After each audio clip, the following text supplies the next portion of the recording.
Welcome back to the Token Launch Masterclass. This is episode 16, and today we are tackling a fundamental and frankly, often botched part of any launch, the whitelist.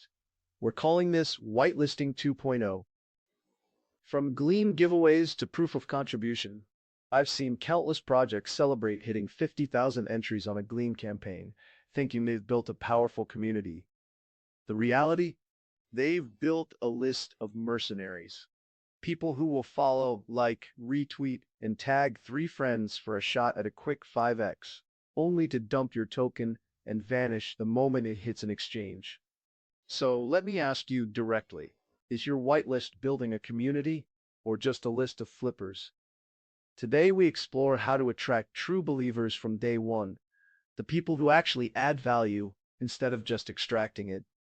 So, let's take a walk back to what I call the era of Whitelisting 1.0, or Proof-of-Shill. You've definitely seen this playbook. A project launches a campaign, usually on a platform like Gleam.io, and the mechanics are designed for maximum viral spread, not depth. You might find that the tasks are always the same.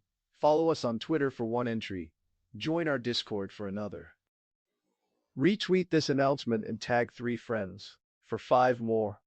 The entire strategy treated community growth as a pure numbers game.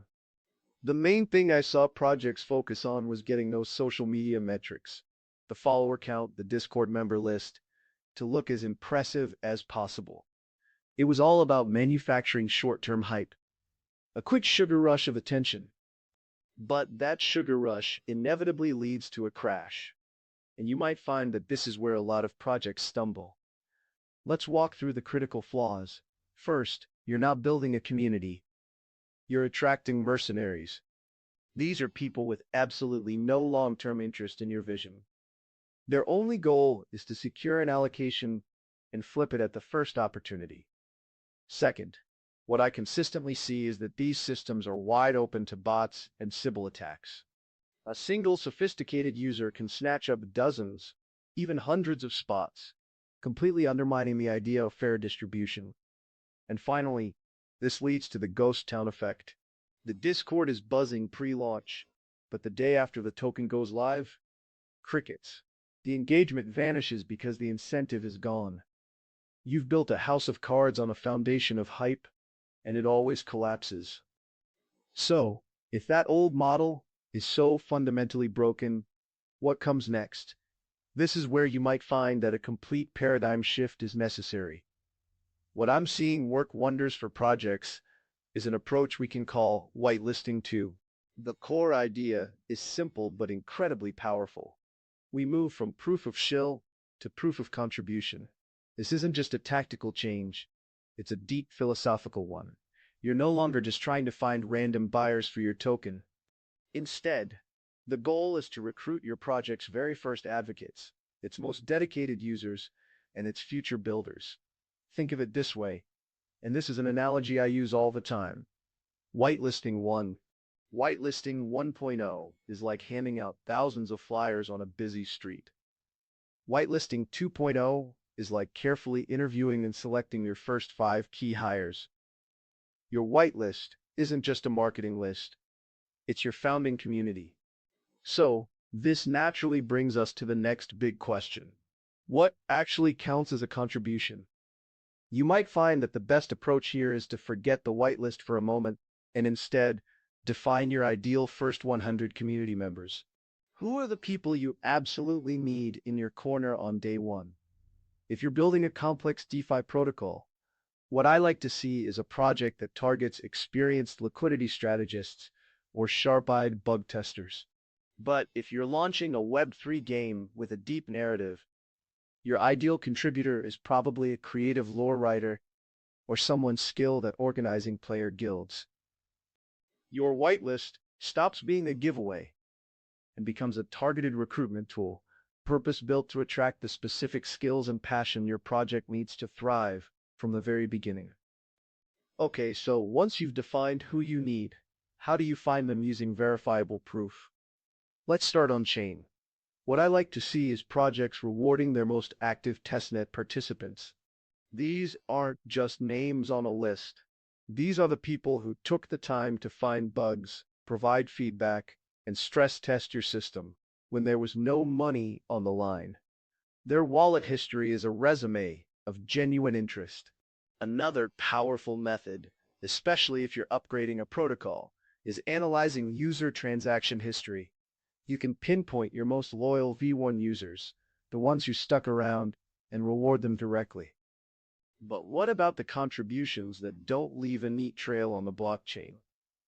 This is where you might find some of your most passionate advocates, but tracking their value requires a different lens. What I like to see is projects actively looking for high-quality educational content. Think about that well-researched Twitter thread that perfectly explains your unique mechanism, or a video tutorial that helps new users get started. And of course, look inside your Discord. Who are the people consistently answering questions and welcoming newcomers?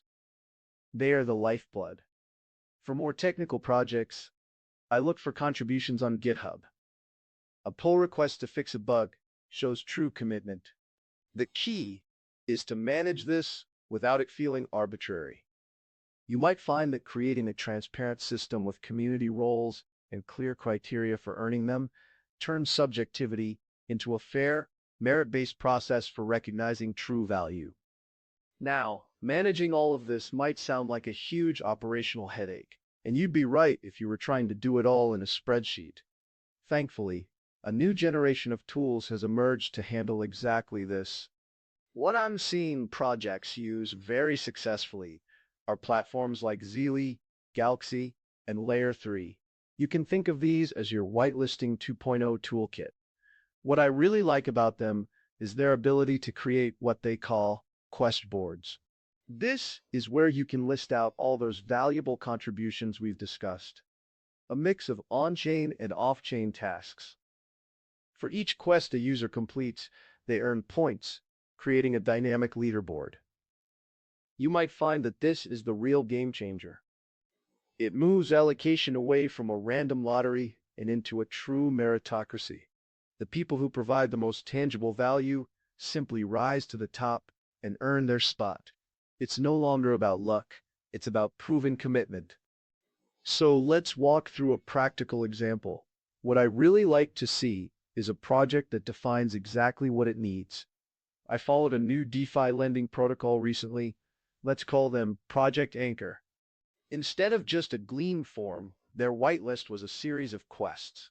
They specifically rewarded users for submitting detailed design feedback on their UI mockups, and they rewarded participation in their earliest pre-token governance polls on Discord. They even had a quest track for creating short video tutorials explaining their unique liquidation engine. You might find that this is where the magic really happens. By the time they launched, their community wasn't just hyped. They were educated. They had already contributed. They understood the product. And as a result, the initial sell pressure was remarkably low. They built a community of owners, not just buyers. Now, as much as I champion this proof of contribution model, it's crucial to walk into it with your eyes open, because it's not a simple fix. What I see trip teams up is underestimating the operational lift. This isn't a set it and forget it Gleam form. It's an active, hands-on process of managing and verifying contributions. You might find that the trickiest part is navigating subjectivity. How do you objectively score a great Twitter thread versus a helpful GitHub commit? Without clear public criteria, you risk the community perceiving the process as a popularity contest. This is where I believe transparent communication is everything.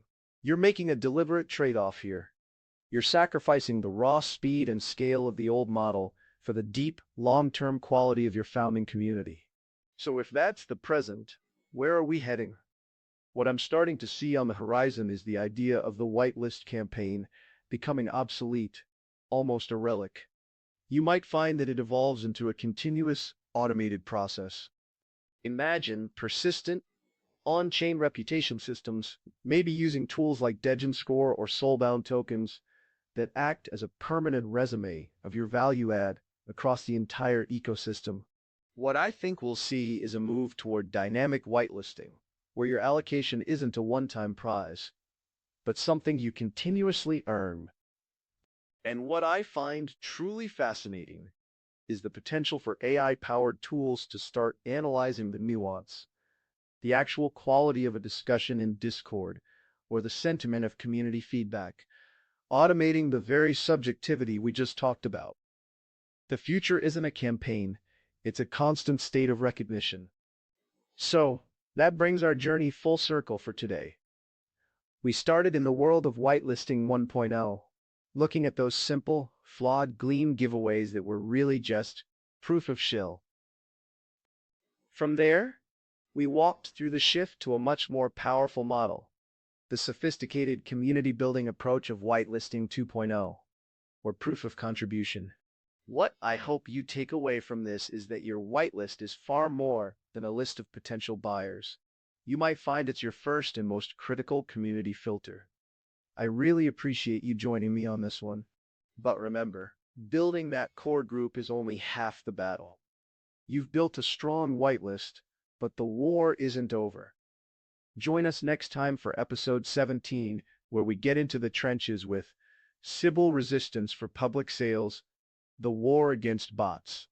If you find this information useful, we would really appreciate it if you would like and subscribe this channel to help others find us.